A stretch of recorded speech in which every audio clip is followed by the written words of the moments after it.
भारताचे एक सार्वभौम समाजवादी धर्मनिरपेक्ष लोकशाही गणराज्य घडवण्याचा त्याच्या सर्व नागरिकास सामाजिक आर्थिक व राजनैतिक न्याय विचार अभिव्यक्ती विश्वास श्रद्धा व उपासना यांचे स्वातंत्र्य दर्जाची व संधीची समानता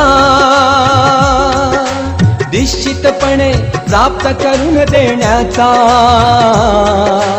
आणि त्या सर्वांमध्ये व्यक्तीची प्रतिष्ठा व राष्ट्राची एकता आणि एकात्मता यांचे आश्वासन देणारी बंधुता प्रवर्धित करण्याचा संकल्पपूर्वक निर्धार करून आमच्या संविधान सभेत आज दिनांक 26 नोव्हेंबर 1949 रोजी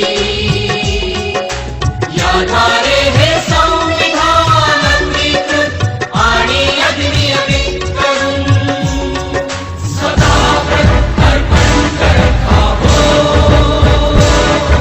स्वतः अर्पण करत आहोत. स्वतः अर्पण करत आहोत.